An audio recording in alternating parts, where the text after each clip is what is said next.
Bwana asifiwe sana.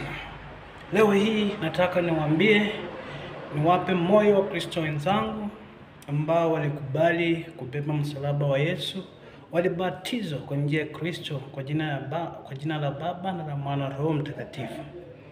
Wakristo hao wengi wanapotoshwa kwa sababu hawajui nini ambacho kiko katika mwili wa Kristo. Katika mwili wa Kristo kuna baraka na kuna laana. Lakini katika njia yako ya kubeba msalaba lazima uchoke, na ukichoka usife moyo, kwa maana umebeba msalaba. Ukichoka kubeba msalaba usikimbie kutafuta nguvu za uganga kubeba msalaba wako, kwa maana unabeba nguvu tofauti. Msalaba wako ubebe mwenyewe, usuluhishe mwenyewe. Utakutana changamoto mingi katika njia hii ya Ukristo. Watu watakukataa. Pambana na Kristo wako. Watu watakupinga, pambana na Kristo wako. Utakuwa maskini kwa sababu ya Kristo, lakini pambana naye, usife moyo.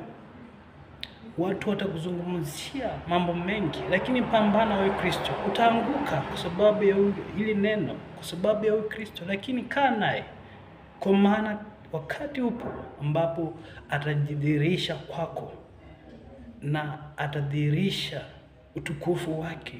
Atajidhihirisha, utapata mema.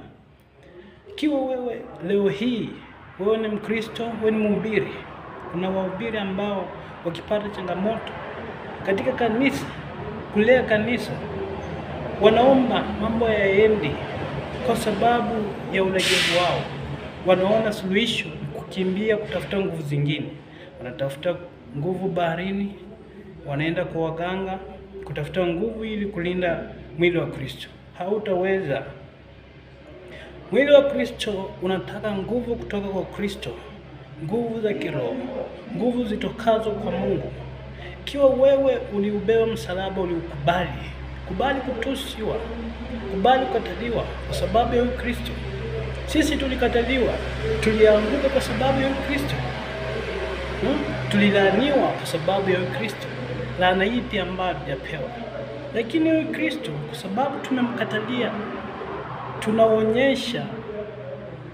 tunaonyesha uaminifu kwake. Tunaanguka na msalaba chini, lakini tunaamuka, tunasonga. Lakini ukianguka na msalaba na unaona